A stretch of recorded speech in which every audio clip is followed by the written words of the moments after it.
Welcome to Magic Beyond the Books. Today we are talking about Rita Skeeter.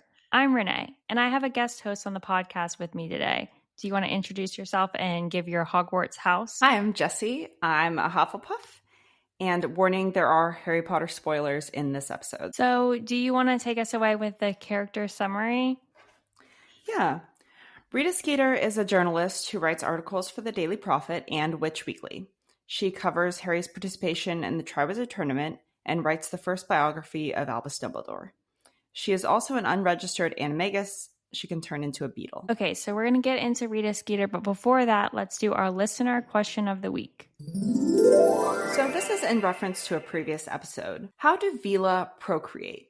How do we get wizard Veela combined ancestry, as in the case of Fleur de la Cour? Okay, so for background, what are Veela in general in the Harry Potter universe? They appear as beautiful young women with white gold hair and shining moon bright skin. Yes. So I think that Veela are kind of part human, or they appear to be humans. So I imagine they procreate in the normal way with wizards. And my question would be, why aren't there more of these part Veela people or part Veela wizards? Because Veela are described as being so seductive, and they have this beautiful golden flowing hair and just this aura about them. So I think there would be more people in this Fleur de la Cour situation. Yeah, they mesmerize people with that are attracted to women with their dancing, and they have their own magic. And we see them as the Bulgarian national Quidditch team, like mascots. I mean, Fleur is the only person that we know, or Fleur's like family is the only one we see as like being known to be a wizard or witch with like Veela ancestry in the Harry Potter universe. But I guess like with your theory, you're saying that Veela they're all like part human. There's no such thing as like a straight Veela. They're just like human slash, but they're like, how would there be even human slash? It's just like a part of humans. I'm kind of imagining Veela being similar to a wizard or a human muggle, whatever, but just with enhanced powers of seduction. Yeah. And we know that when they're angry, their faces elongate into beaked bird heads, and they get like these long scaly wings that come out of their shoulders and everything. So they have their own magic. So the ministry classifications, Veela are classified as beings, so not like spirits or beasts or anything. So they would be in the same category as like humans, right? Mm-hmm. So I was trying to look into like the mythology of it, because they remind me of sirens.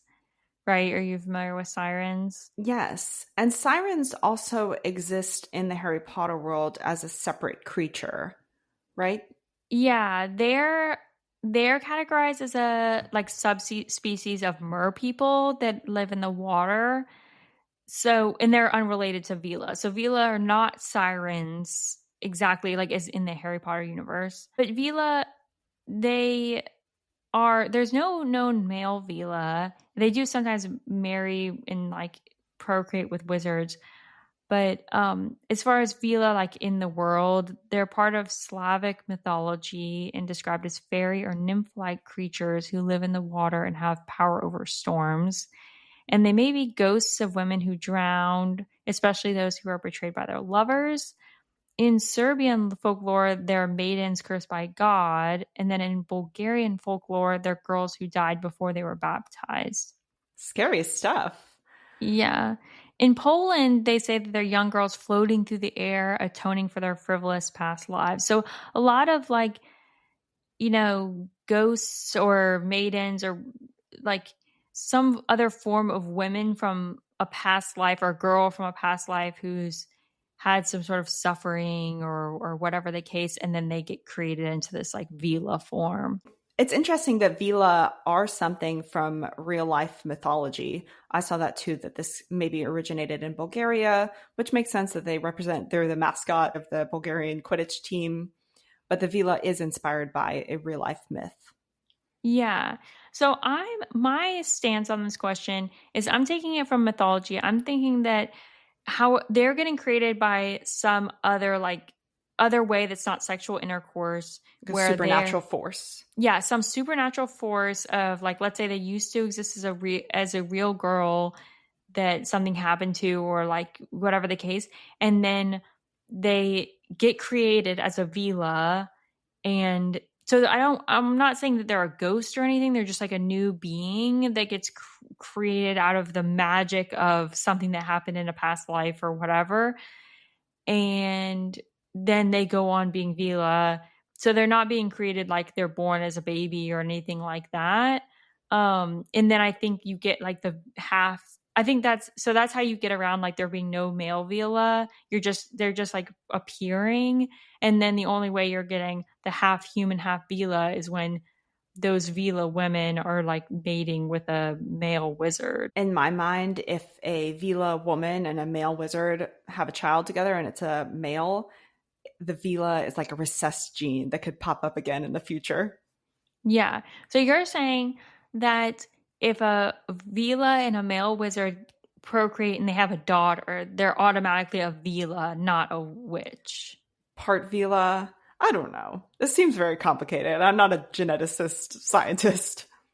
Yeah. So, I mean, definitely this question goes into like your own opinion or how you take it, because I couldn't find anywhere where it confirms exactly like how Veela are getting created. So I think it's kind of like up to the reader to decide. But yeah, let's get back into the episode.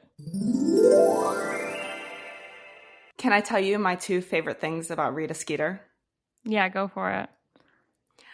I, first of all, love the name Rita Skeeter.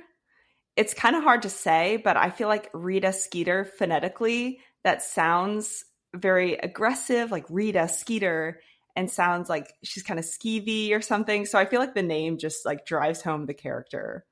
I love Mm-hmm. that. I also love Rita Skeeter's fashion sense. She has this aesthetic that's very colorful. Rita's wearing acid green robes, banana yellow, and especially in a world with wizards, everyone else you're kind of assuming is wearing black robes. And she comes in, bejeweled spectacles, colorful robes, just totally crazy looking. And I just love that. And Rita is so committed to this fashion aesthetic that when she transforms into a beetle, her bejeweled spectacles become part of her face. And I just love that commitment. Yeah, yeah. When we talked in the Animagi episode, we learned that if it's a feature about yourself, or if it's something that you like, let's say you wear those glasses every single day, that becomes part of your beetle form. And her beetle form is like usually depicted as like pink and green and everything. So that, you're right, that must mean that she literally like wears these type of clothes every day all the time. Yes. Yes. Rita just has a very strong brand, and I appreciate that. That's true. I did look a little bit into her name meaning. Do you want to hear about that? Yeah. So Rita is a short form of the name Margarita, which like kind of comes from the same Latin of Margaret, and that means pearl. I did, which I'm not sure how that kind of comes with her. Maybe like the jewels on the neck, or not the necklace, on the glasses. Spectacles. Yeah. According to the bump, though, I did find some other meanings, that they're brave and honest, which, Honest? yeah, I feel like maybe that's a like kind of sarcastic play on her. Like she's very blunt and not afraid to say crazy things about people and like go after any wizard. Yeah, I think that's kind of clever. It's the opposite of her, but I like that. Yeah. And then but there's other theories like, and then the last name Skeeter. Skeeter is slang for mosquito, which could be kind of a like reference to her animagus being a bug, or mosquitoes being like irritating, right? And like sucking blood type of thing. Yeah, that perfectly ties in. Yeah. Yeah. And the word paparazzi is derived from the Italian word for mosquito. No way. Yeah, so I feel like there's that connection there. And skeet like is an colloquialism for gossip or like nosiness. Wow.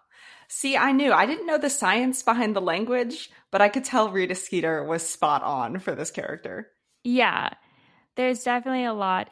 And do you know who Kitty Kelly is? No. So Kitty Kelly is a real person. She was called Poison Pen Kitty Kelly, or the Queen of Unauthorized Biography. And she was like known for writing scandalous things and unauthorized biographies. And she doesn't say that she doesn't say that they're untrue. She just says they're unauthorized, but I don't know. Um, but people think that she was the inspiration behind Rita Skeeter because like Kitty Kelly is like a somewhat like rhyming name and Mhm. has an animal in it, right? Rita Skeeter is similar. And I'm going to show you a picture of Kitty Kelly, and then you can tell me whether you think she's the inspiration behind her, because I feel like this picture definitely makes me think that there's some inspiration. Yeah, let me see. Yeah, it sounds like there's a lot of similarities between Kitty Kelly and Rita Skeeter. So this is a picture of Kitty Kelly. She's got curly blonde hair that's cut short, definitely a strong jawline, which is emphasized about Rita multiple times. And she has a smile or kind of a smirk that she looks very playful or mischievous. Yeah, she doesn't have the glasses, but the hair is like floofed up, like teased and curled, so they're like standing up. She really looks like Rita Skeeter to me. Yes, I can see the similarity. So I didn't get a confirmation if like JK Rowling has confirmed that that's the inspiration, but it seems like it. So Yes. So Rita Skeeter was born in 1951 to either a half blood or pureblood family. So at the time that we are introduced to her in book 4, she's about 43 years old. Rita actually specifically discloses that she's 43 years old in the 4th book when we first meet her. Her quill is writing, attractive blonde Rita Skeeter, 43, whose savage quill has punctured many inflated reputations. yeah, I wonder about that too. Like her quill, we know writes a lot of lies. So like, is she older, and we're just all going off of the fact that she's 43, and that's just what she's True. saying? True. I feel like she'd skew it a little younger, though. Who knows? We're assuming she was born in 1951 and attended Hogwarts. I'm not sure what house. I tried to look into what house Rita Skeeter is in, and it seems like she was probably in Slytherin or Ravenclaw, but there's not confirmation. Yeah, I can see that.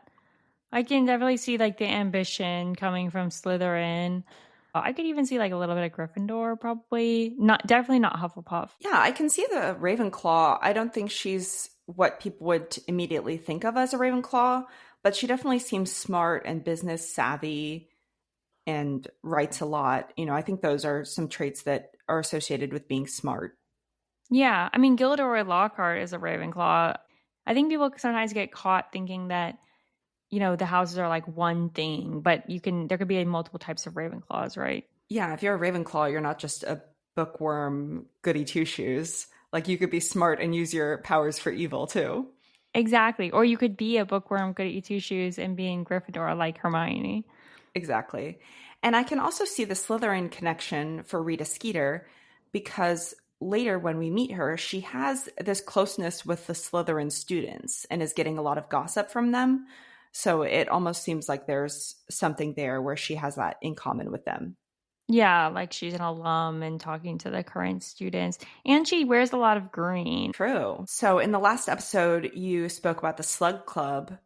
Did Rita Skeeter try to join the Slug Club when she was a student? Yeah, so I think this might be coming from the video games, this information, but she attempted to join the Slug Club, but a student named Bilton Blimes messed up her efforts. I guess that student put Bulbadox powder in Horace Slughorn's tea right during the first time she gets invited to a party, and so the party ends early and she wasn't invited back. Poor Rita. Yeah, Slug Club would be great for her. Get in with all the notable people of the day as they're coming up and be able to write about them. Exactly. Also, Rita being born in 1951 and being in school at this time puts her in school at the same time as Bellatrix Lestrange.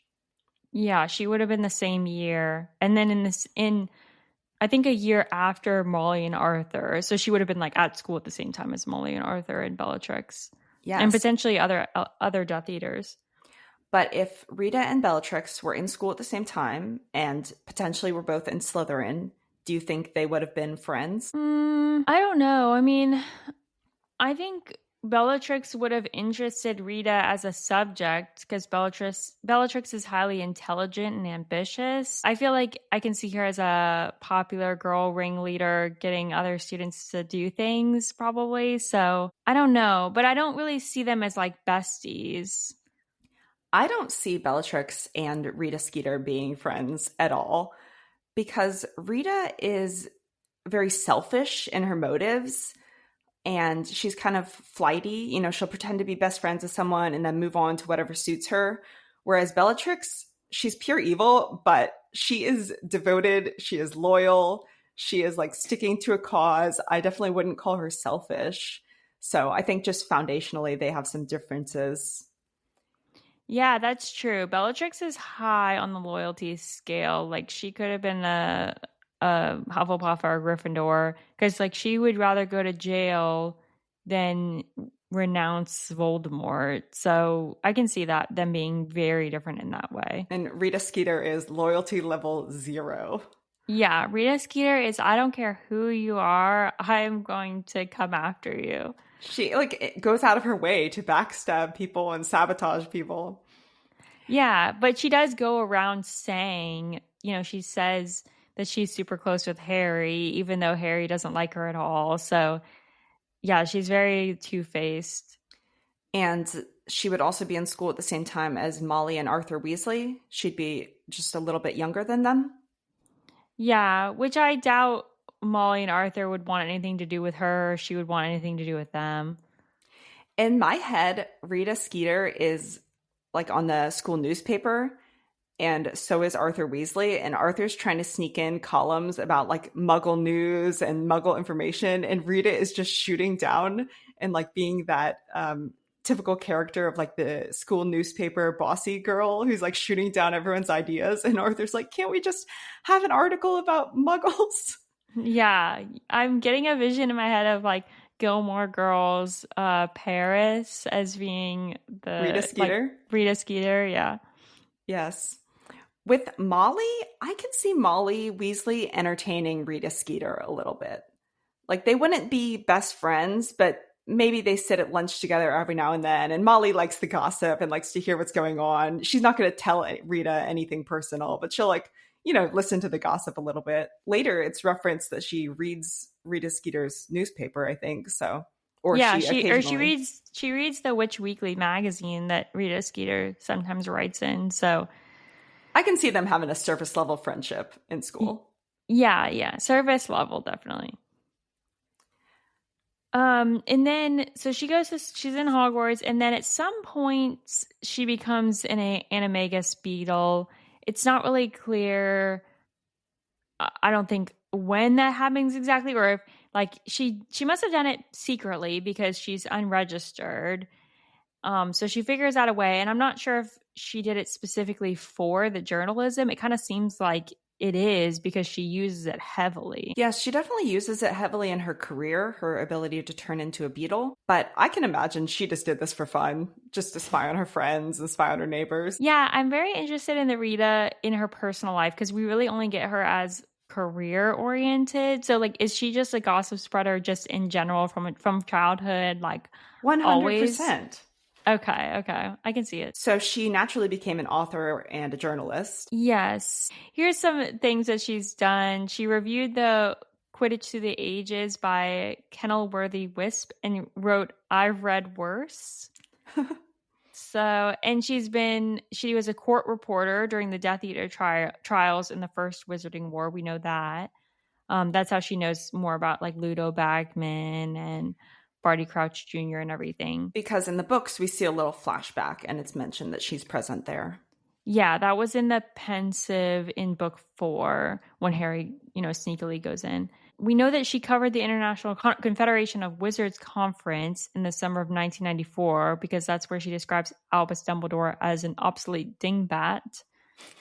She is so clever with these. I love her little quips. Yeah. So she's, she just basically does every sort of writing and journalism. Like she's covering court reporting, she's reviewing books, she's writing her own books, she's doing columns for the Daily Prophet and for Witch Weekly. So I know people say like she's a writer for the Daily Prophet, but she says she's a correspondent for the Daily Prophet. I'm not sure. I think she's like a private contractor. Yeah, she's freelance for the Daily Prophet. Yeah, I think she's writing for whatever she can write for. Also, she did write about the 1994 Quidditch World Cup, which is the one we see Harry attend in book 4. She said, ministry blunders, culprits not apprehended, lax security, dark wizards running unchecked, national disgrace. Yeah. I mean, is she wrong? I think she also wrote that there were rumors of multiple dead bodies being removed from the forest, and like she started those rumors. I love that strategy of there's a rumor about dead bodies. Oh, where did you hear that? I just made it up. Yeah. I'm telling you now. But Harry kind of hears about her a few times before, but he doesn't actually meet her, and like the audience doesn't actually meet her in person until she covers the Triwizard Tournament at Hogwarts. Yeah, so she's introduced because he's heard about her writing these newspaper articles, but then he meets her in person when they have the weighing of the wands ceremony right after Harry's selected, and she pulls him into a broom closet to have an interview with him. Yeah, which I think she makes some offhanded comment like let's like this will be more comfortable, and he says, "Oh, this is a broom cupboard." And then she says like, "Oh, so you should be right at home." I don't know if that's supposed to be a reference like she knows that he was in a closet living at the Dursleys. It seems like as a journalist she would have done her research. Yes, I think that's a hilarious line in the movie. I don't think that's in the book. Okay. Where she says, "Oh, this should be nice and cozy." Harry says, "It's a broom cupboard." And in the book, Harry thinks that in his head. In the movie, of course, he says it out loud. And then her response, "You should be right at home." I think that's a very sharp dig at his troubled, abusive home life. I feel like that's a little inappropriate. Everything's really inappropriate. She takes a 14-year-old boy for a private interview in a broom cupboard. Like, and Ludo Bagman's just like, "Oh yeah, this is okay." And obviously Dumbledore stops it as soon as he knows, but it's like, this is so inappropriate. In the movie, there's a very like flirtatious way about her and a flirtatious like underlying thing in this scene. And I feel like they kind of are using that to bring out the comedy. But in the book, I don't feel like I get that same energy from her where she's like being sexual towards Harry. In the book, I feel like she's just pushy and she just wants to get the story. Yeah, I don't think there's any, like, I don't get her as being flirtatious or sexual or anything. I think she kind of says little comments to be like, "Oh, let me put my interviewee at ease and let me be like fake friendly." But I don't get the like flirty from her at all. Yes.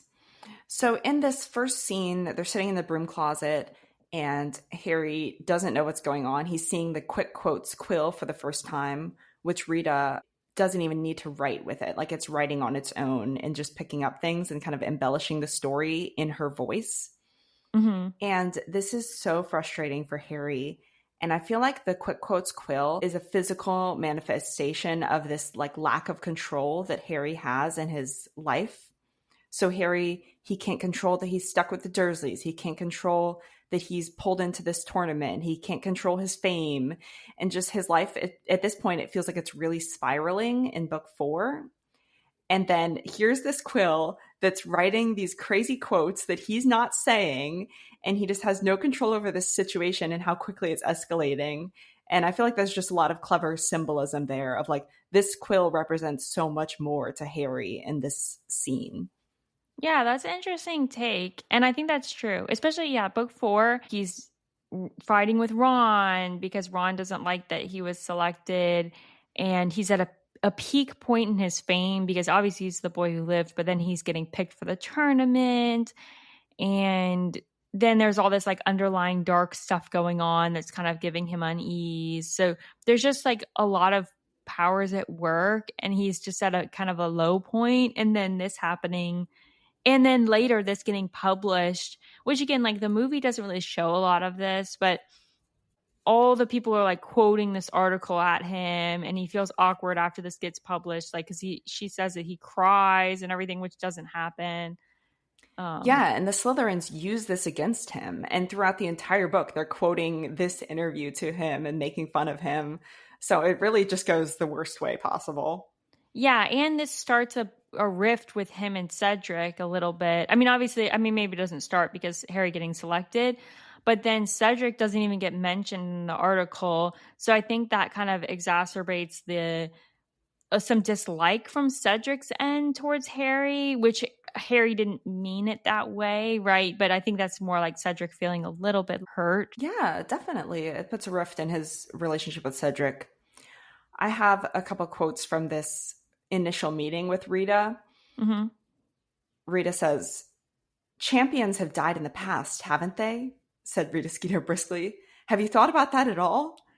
Can you imagine to a 14-year-old boy that's unwillingly in this situation and he's trapped in this situation? Champions have died in the past."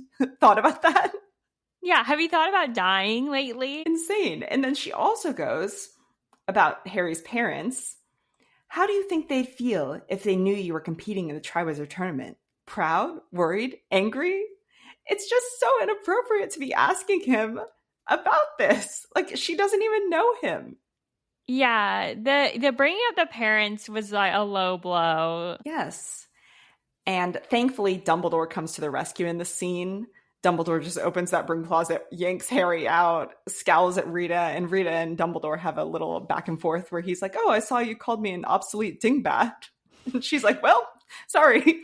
Yeah, she's not even sorry. She's just like, well, some people don't agree with your views. Like, she's not embarrassed at all with the repercussions of what she writes. Actually, that's a good thing about her, or something. Obviously, it's a terrible thing about her, but something I appreciate is she just refuses to back down. She just digs her heels in, and she's like, "I wrote what I wrote. I'm not sorry about it. You can deal with it."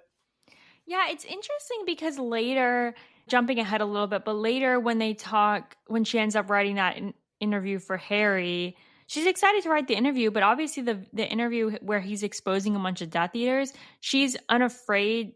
She doesn't mention any fear about publishing that, which it seems on brand for her, but she calls you know who, and flinches when people say Voldemort. It seems like that seems like a little bit out of character for her. Like, why would you be afraid of Voldemort? You're not afraid of anyone. True. Throughout the fourth book, she continues to be around throughout the tournament.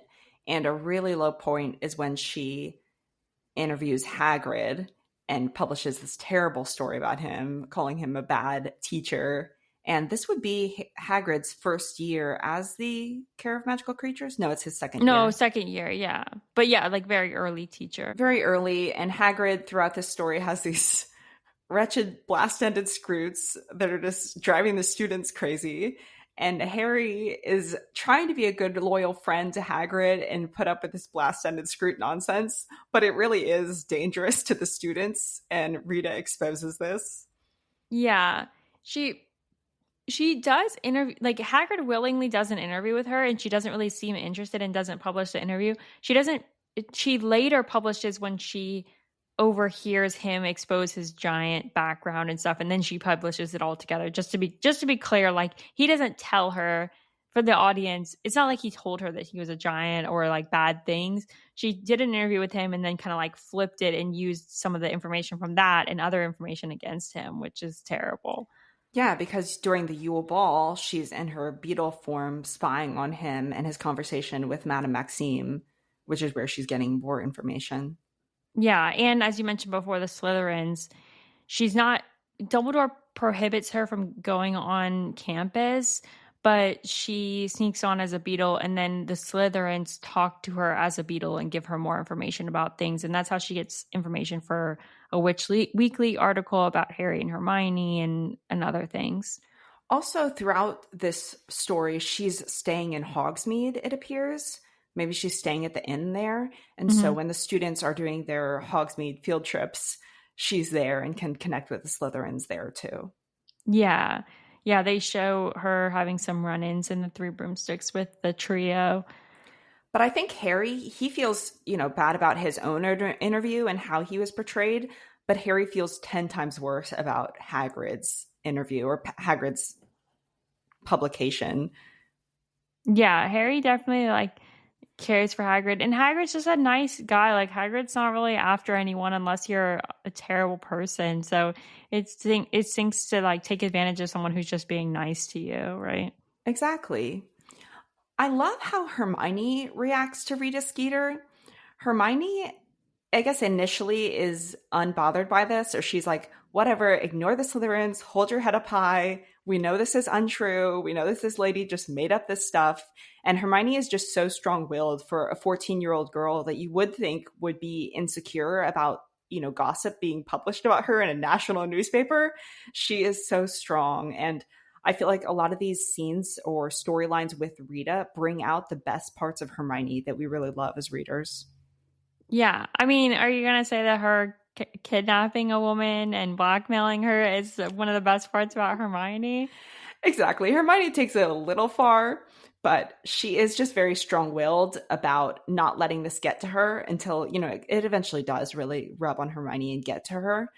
But also, it brings out this determination and this. Hermione has this ability to just focus on one thing and just go so hardcore on it. And so, this whole ongoing feud with Rita brings out this determination in Hermione, and she's like, I will do whatever it takes to find out how this information is, how Rita is learning this information and to expose her.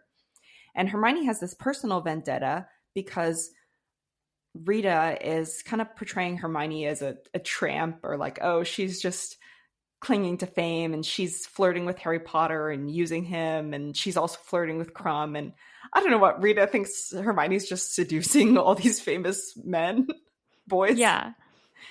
But Rita publishes that Crumb offered for Hermione to visit him in Bulgaria over the summer. And Hermione's like, wait, that's true. And Ron goes, excuse me? Ron is so mad about that. Yeah, this is where the tables turn for Ron, and he's like, oh yeah, no, we need to get her. Exactly. Then Ron's on the team. Team anti-Rita. Yeah, and I think like Hagrid's interview, like you mentioned with Harry, I think for Hermione, Hagrid's interview is a turning point where she's like, okay, she came after Hagrid, like I'm really coming after her now. Yeah, so ultimately Hermione does figure this out on her own. Harry has a line. He says something like, oh, do you think she bugged the castle, or do you think she bugged the room?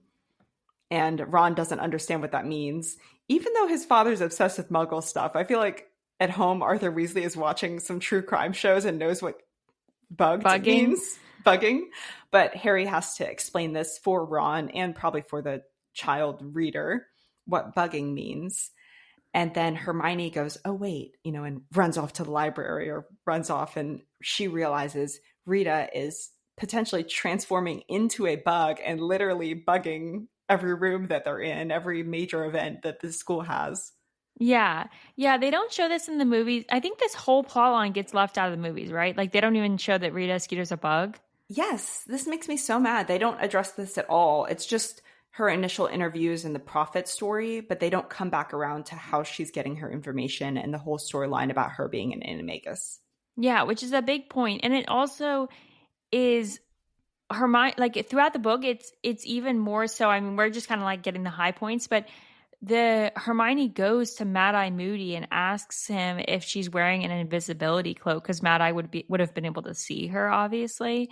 So she's like going around asking people and doing research for a length of time. She's like trying to figure this out, and it keeps getting kind of like brought up in the books. Yes, Hermione's in full Nancy Drew mode. Just full detective trying to figure this out. Every single scene, Hermione's bringing it up. Yeah, so Hermione's having this Nancy Drew moment that's never addressed or never like brought up in the movies, and they kind of take this all out, which this point is important because obviously Rita Skeeter comes back later and through her blackmail with Hermione. Yeah, a lot of Hermione's side quests get omitted from the movies, tragically. Yeah, spew and everything else. Hermione's blackmail ends up shutting Rita up for a time. Yeah, and Hermione's blackmail, just to be clear, Hermione is threatening to expose that Rita is an unregistered animagus, which is illegal, and Rita would get in big trouble for this. Yeah, she would get life in prison in Azkaban. So that makes Rita unemployed for some time, not writing anything for basically the end of the fourth book through most of the fifth book. And then actually my favorite scene with Rita is when she gets brought back again in the fifth book. And Hermione brings her and Luna to meet with Harry behind Umbridge's back, basically get Rita to write an interview in the Quibbler, like telling the whole true story about what happened when Voldemort returned. Exactly. And this is actually right after Harry's date with Cho, which he had a great episode on. Harry comes to the Three Broomsticks, I think, and meets up with Hermione, Luna, and Rita to do a tell-all interview about what is going on. Yes. And it's such a surprise because Luna and Rita are like Hermione's two least favorite people in the world. Well, maybe not so much Luna, but Luna and her do not see eye to eye. I love how Hermione puts this together as a way to get this story out. And this whole interaction, I mean, I'm not going to go through the whole scene and we can cover it in another episode, but the whole interaction between the four of them really exposes how like journalism works in the Harry Potter world and how Rita sees it. Like Rita explains how the prophet publishes things that are with the public mood, and you don't publish something that's against the public mood, and the mood is against Harry at the time. And, you know, she's just kind of like explaining the background of like how she's making the money that she's making is she's, you know, using like it is journalism. I mean, in the real world, right? She's like using what the public is looking for, and then that's how they're selling the profit. This is all like a money-making machine. Yes, this is why Rita is very savvy and smart. And I kind of feel like this scene makes Hermione and Luna look a little naive. I'll just give you my favorite quote. Hermione says, "So the Daily Prophet exists to tell people what they want to hear, does it?" Hermione says scathingly. "The Prophet exists to sell itself, you silly girl," Rita said coldly. Like, yes, Hermione, the Prophet needs to make money. And Luna later says, "I don't think Daddy exactly pays people to write for the magazine." Like, Rita is just so frustrated in this conversation with these girls. She's like, I need to make money. This is literally my job. Yeah, like how do you not understand this? Like, and you think that everything that is published is like the truth? No, like the prophet needs to sell itself, right? Like they're not going to publish stuff that people don't want to read. Yeah, exactly. So you can see where Rita's coming from. Obviously, she's in the wrong, and she should be giving truthful information to the public and useful information. But you can also see where she's kind of stuck in her ways and knows what works and wants to stick to that. She's very scared to like break the mold. Yeah, but she does end up breaking the mold for the sake of she can't be exposed and go to prison. So she does write the article for Harry in the Quibbler, and that's really the only time or the main time we kind of see her in like book 5. Yeah, so in book 5, she writes the story that Harry shares about Voldemort's return. Yeah. Which has been suppressed. You know, this entire book. That's one of the main storylines in the Order of the Phoenix. Yeah, mostly by Umbridge and by, you know, the Ministry in general. And then she does come back again in book 6. She is seen attending Dumbledore's funeral, which makes sense because she basically a couple weeks later comes out with his biography. She writes a 900-page biography of Dumbledore in 4 weeks. Rita does not sleep. Yeah. And then, so that's like the biography of Alex Dumbledore, she writes sometime after the end of book 6. And then you hear the promotion of that. And then obviously we see the fruition of that coming out like in book 7. And that's kind of like the end of most of her Rita's story as far as in the Harry Potter books, but then we know that she continues to write past the end of the Harry Potter books. Yes. But Rita's Dumbledore biography is a huge point in the books. She exposes information about his family and his childhood, and this opens up a lot of questions for Harry. So this is just a major like driver of the seventh book story, or it's kind of like the catalyst that gets these questions going for Harry. Yeah. Yeah, and she does expose some true things, but it's like morphed into not true things. So then it makes it muddies the waters for like what's the truth, but also brings out like things that are true. So it's a little bit confusing for Harry. And obviously that's a big thing that like bothers him throughout the seventh book. And Rita's means of getting this information are again unethical. She Yeah, just has one way of operating. Yeah, she visits Bathilda Bagshot and seemingly uses like Veritaserum or some sort of way to force her into revealing certain information. And she's also an elderly woman that's maybe not like super with it. A favorite quote of mine from Rita that I think like describes her is in a letter she wrote to Bathilda that Harry finds. She says, "You said everything, even if you don't remember it." Yikes. So after the Harry Potter story ends, she does report live from the 2014 Quidditch World Cup, and she does run into Ginny and Harry and their family and stuff as they're like, this is like when they're much older. So that I think they include it in the end of some of the more recent versions of Quidditch Through the Ages if you want to read more into that. And some people I know like don't take things that are not in Harry Potter as like canon or not canon or whatever, but she just basically seems to continue on with her old ways. Which also, this is a good point, jumping back. Are we to assume that once she writes the Quibbler article for Hermione, that Hermione stops blackmailing her at that point? Because it kind of seems like she just goes back to writing again. Yeah, I think Hermione's too busy being in school and then later fighting the Dark Lord. And yeah, I think Hermione has some kind of moral compass where she's like, okay, I can't just blackmail this woman forever. You know, she has her free will to do what she wants. Yeah. I mean, she did write a really good article for the Quibbler that told the truth, and that was pivotal in getting information out to the public. So maybe Hermione decided that kind of like redeemed her somewhat. But yeah, but that's the timeline. So do you want to get into Rita's resume? Yes. Rita, as we discussed, is an unregistered animagus. She's a beetle. Which is hard to do. Exactly. Her beetle form is, like you said, green or pink, and her bejeweled spectacles become part of her face as a beetle, which I just love. Yeah. She's written a few articles for the Daily Prophet. So her articles for the Daily Prophet that we know of. I mean, obviously she's probably written more that we don't know, but these are she has some great titles. We want to go back and forth reading the titles. Yeah. So first is Scenes of Terror at the Quidditch World Cup. Further mistakes at the Ministry of Magic. Dumbledore's giant mistake. Harry Potter, disturbed and dangerous. And then for Witch Weekly, she writes Harry Potter's secret heartache.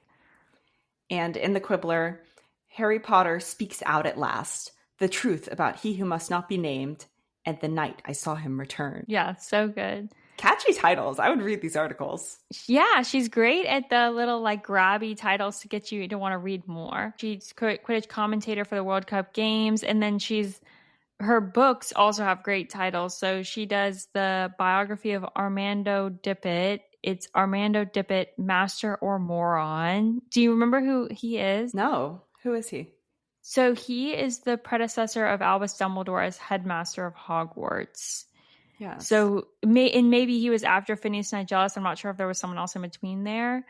But I imagine in that biography, she probably talks about the fact that the Chamber of Secrets got opened while he was headmaster, and Moaning Myrtle got killed. He also was the one that expelled Hagrid because that whole thing, right? Tom Riddle like placed the blame on Hagrid. So that's a little bit about Armando Dippet if you forget who that is. Rita Skeeter also wrote the biography of Albus Dumbledore, The Life and Lies of Albus Dumbledore. Yes, and then after Harry Potter, she writes the biography of Severus Snape, Scoundrel or Saint. And she writes a biography of Harry Potter. I tried to come up with some titles for this. So my favorite that I came up with is Biography of Harry Potter, Idle or Imbecile. Oh, that's a good one. And then she does write uh like a expose thing, Dumbledore's Army, The Dark Side of the Mob. And she writes a biography of Newt Scamander, Man or Monster, The Truth About Newt Scamander. Great book titles. Actually, do you know who Rita Skeeter reminds me of? Who? In Parks and Rec, the sitcom, Joan Calamezzo is the talk show host. Yes. Joan Calamezzo, if you haven't seen Parks and Rec, she's a little bit more on like the flirty side, and she's always like wearing leopard print, but she's kind of like crazy, and she's this journalist, TV show host in this like town reporting on all the things going on. Yes, and Joan Calamezzo in her TV shows, she always has crazy captions. Like she has Leslie Knope on, who's the main character. It says, Leslie Knope, author, comma, liar. Or, oh my gosh, yeah. Leslie Knope, disgraced councilwoman. And she just takes these crazy spins on the stories. So Rita Skeeter is the Joan Calamezzo of Harry Potter. Yeah, that's a good point, because I think when Ben Wyatt does his interview, she writes like Ben Wyatt, human disgrace. And when you're watching the news, there's a little like bottom title slide usually. That's called a lower third. And that usually is like, you'll put like information about the person being interviewed, like their title or whatever, or you might put like headline news things. So that's what we're referring to when she's like, like the caption is the lower third. Exactly. So I want to talk a little bit about what I call this section is what I call Rita Skeeter's killer descriptions of people. Let's get into it. In addition to having great titles, she also has great little quick descriptions to really just like bring people down. So for an example, she calls Bill Weasley a long-haired pillock. Great. She calls Mad-Eye Moody an aged ex-Auror who retired from the ministry when no longer able to tell the difference between a handshake and an attempted murder. She also calls him a notoriously jinx-happy ex-Auror. Yeah, she really comes for Moody in a couple different articles. Like, which turns out to be right. Or, I mean, it turns out that we should be suspicious of Moody throughout book 4. So she comes at him pretty hard, but also there's maybe we should pay attention a little to him. Yeah, I mean, I feel like everyone comes after Moody so hard about like being jinx happy and stuff. But after everything that he's been through, like he obviously has some form of like PTSD, and everyone just like makes light of it. It's like, it's so not fair to him. Poor Moody. Albus Dumbledore, we said she describes as an obsolete dingbat.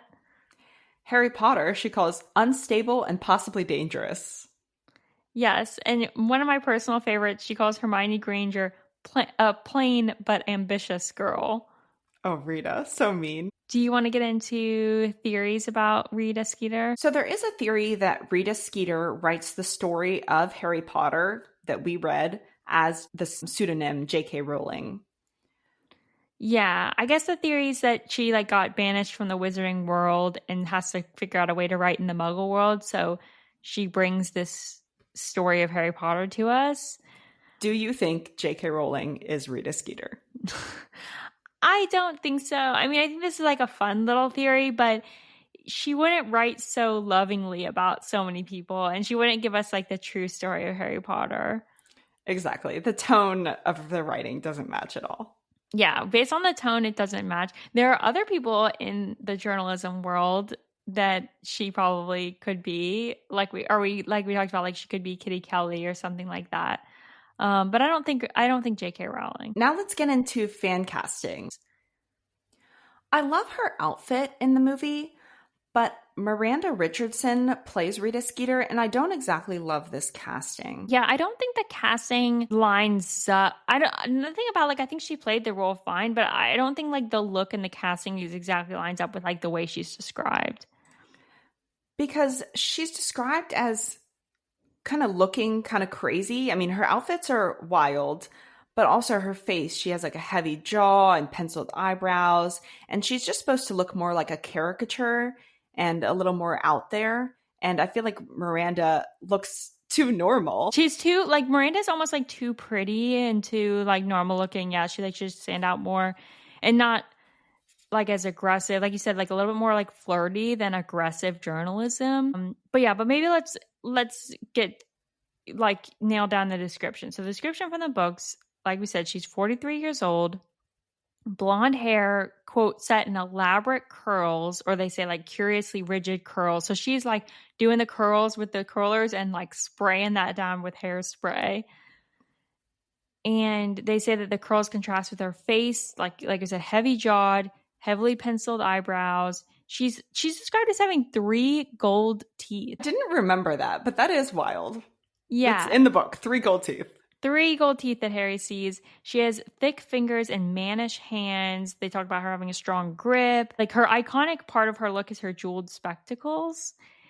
And like we said, she wears a lot of bright color robes. They describe her as wearing magenta a few times, acid green, banana yellow. And then at one point she has a magenta cloak with a furry purple collar. And another key point of her look that's repeated over and over in the books that they left out of the movie was she has this crocodile skin handbag. Love the crocodile skin handbag. Yes, it makes me think of Halloween Town. I think it's Halloween Town 3 when she's in high school and the grandma has this crocodile skin handbag that actually like comes to life and crawls around. Oh my goodness. Yeah. But like we said, in 2-inch nails, she's always wearing colors. They mentioned red multiple times, crimson, scarlet red, and then shocking pink. So like pink or red, bright, long nails. Again, Rita Skeeter is committed to a fashion aesthetic and she is not budging. She just has this brand. She shows up every day in this uniform of like her personal brand. And I just love that for her. Yeah, and she's always done up until she's unemployed. When she's unemployed, they talk about her hair hangs lank and unkempt. She's missing some jewels from the glasses. She's got chips in her nails. So she can't really afford the upkeep of her lifestyle when she's not getting paid, I guess. And then as a beetle, she turns into a large fat beetle with markings around her antennae that look like her jeweled glasses. So based on all that description, do you want to we'll go back and forth. Do you want to say one of your fan casts? If I was casting Rita Skeeter, my first choice would be Christine Baranski. Christine Baranski is in Mamma Mia. She's one of Donna's friends. She's in How the Grinch Stole Christmas. She plays Martha May, which is kind of like the Grinch's love interest, I think. Mm-hmm. She's also famous from a sitcom called Sybil. She's like the drunk best friend. But Christine Baranski, I feel like she would be the perfect Rita Skeeter because she has a very dramatic face. She already has kind of like the penciled eyebrows look. And I feel like her characters that she plays are usually pretty pushy or domineering in a way. And I can feel like this energy of her just pushing for the story and being this news reporter character. Christine Baranski is Rita Skeeter to me. Yeah, this is a great casting, I have to say. She plays the mom in Bad Moms and the mom in like a Big Bang Theory. Like she plays a couple. She's a little bit older now for like the 43-year-old, but like her younger, I think would be perfect. All right, so Reese Witherspoon in Legally Blonde, specifically when she's taking her first classes at Harvard, she's basically dressed as Rita Skeeter. She has curly blonde hair and she has this like green sweater blazer thing. Yeah, like a peacock green or emerald green fuzzy blazer. Yes, and she's wearing these glasses. Like this particular look from Legally Blonde just screams Rita Skeeter to me. I'll share pictures on our Instagram, but she's like in all green and she's got the glasses and everything. So she even has a statement handbag. Yes. Reese Witherspoon now, I looked up, she's 49. If you don't know her, like she's Legally Blonde, she's in Sweet Home Alabama, Election, Big Little Lies. I mean, she's been acting since she was a kid, so you've probably seen her in something. I think she could pull off the role. She plays in the movie Penelope. She plays like someone that's a little bit like rougher around the edges. I think she normally plays like a little bit of a sweeter role, but I think she could pull it off. She's a fantastic actor, so she could definitely do a Rita Skeeter. Thanks. My other fan cast is Judy Greer. Judy Greer, she's in Arrested Development. She's the secretary, Kitty. She's also in Archer. She's a voice actor for the secretary, Cheryl. She's the frenemy in 13 Going on 30. She's also in 27 Dresses. She's the friend, Casey. She's in The Village. She's a prolific actor. But Judy Greer has this more pointed face, and she just has like an immature, girlish look about her. And like the immature, gossipy side, I feel like she could really bring this side of the character out. So Judy Greer, I think, would be a great Rita Skeeter. Yeah, this would be a different pick. I feel like Judy Greer is like just likable to me. I don't know what it is about her. So I think she doesn't give me like the unlikable, like pushy journalist about Rita, but I can see like the gossipy girl, like, oh, let me try to be chummy with you, but then like write bad stories about you. Yeah, the gossipy, like two-faced friend for sure. But as I was looking, I was trying to find a good picture of Judy Greer, and she just looks so adorable and lovable in every picture. I'm like, oh no, maybe this is a bad choice. Yeah, when she's not smiling, I can see it for sure though. Okay, so my next cast would be Mindy Kaling from The Office and The Mindy Yes. Project. She's 45, and I feel like I don't know, like I don't really know why I think of Mindy. I think Mindy maybe has like a wider face when they talk about like a longer, like a heavier jaw. I don't know. And I can see her being this nosy journalist who's all chit chatty, but then like turning around and writing bad stuff. She is Rita Skeeter in The Office. Yeah, she She's kind of always is. backstabbing Pam. I think that's a great cast. Even though she doesn't fit the traditional description, I think the energy is there. Things. I think Rita Skeeter is such a powerful villain in the Harry Potter series. She's a side character. She has so few scenes that she actually appears in person. A lot of times they're talking about her. But for a side character that only has a few appearances in the book, she is a villain that looms so large. I remember reading this as a kid, reading her broom closet interview with Harry, and you just feel so frustrated with Harry. And this scene is just very impressionable, and this character is so memorable. So I just love this villain and the story and the way this character is written. She is just so memorable and so impressionable, and just a big part of my memory of Harry Potter, even though she's a very minor character. Yeah, she's very well written. Her and like Umbridge would be another example. I think there's a couple people that JK Rowling writes that are so relatable. Like these people exist in the real world, like this type of journalist, this type of power hungry bureaucrat that you just, it's like, it makes it even more poignant. Like there's no like Voldemort in real life probably, or it'd be like pretty extreme. But these people like Rita Skeeter, it's like, oh yes, like that's such a like realistic person that's so bothersome. Yes, yes. Rita Skeeter is someone you can relate to where you're like, I knew a girl like that in high school, or I know somebody like that at my job. And so I think that makes Rita a really powerful character. And these scenes were so fun to return to and read. She's just as infuriating as she felt the first time I read this. Oh, well, thanks. Yeah, I'm glad that you had fun with it. I did find, so during a BBC Radio 4 interview, JK Rowling actually said that Rita was originally called Bridget, and she appeared in the first draft of Harry Potter and the Philosopher's Stone. So, book one, she was going to be trying to interview Harry in the Leaky Cauldron on his 11th birthday when him and Hagrid go there and like they run into a bunch of people. And that's like him coming into the Wizarding world for the first time. But it got cut for the final draft. So, I thought that was interesting. Like, J.K. Rowling had the idea for this character from the get go, like in the very first book. That's very interesting. I like that J.K. Rowling held off and didn't introduce Rita Skeeter until book four, because those first scenes in Diagon Alley are so magical, and it's all mostly good things that are happening to Harry, or good experiences. So I feel like throwing in a negative character like Bridget, aka Rita, might have kind of tainted that first impression of the magical world. And I think she really drives the story in the fourth book.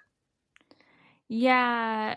Yeah, I think like I'm glad that they let Harry wait until he was like a little bit more prepared to deal with it. I mean, if it was the very first time he's entering the wizarding world and already someone's trying to interview him when he's 11 years old, like that's kind of a lot. I don't think he would be as like prepared for dealing with the fame and being like hit with that so quick. Not that he was like prepared in the fourth book, but he knew what it was like to be famous and have everyone stare at him and everything. Yeah, exactly. Harry definitely has a little more gumption and sass by book 4. At one point, he runs into Rita and she asks if she can have a word with him. And he says, "Yes, you can have a word. Goodbye." Yeah. And another fun fact I found is in the German audiobooks of Harry Potter, Rita Skeeter is portrayed with an American accent, which I feel like is very interesting. What does that say about what German people think of Americans? I'm not sure. I think we should be offended by that. I feel a little low-key offended about that. Thanks for joining us on this magical journey through the wizarding world of Harry Potter. Don't forget to subscribe and rate the podcast wherever you're listening. Next week, we have a special episode on Harry Potter couples. Until then, happy reading, happy listening, and may all your summoned objects find you.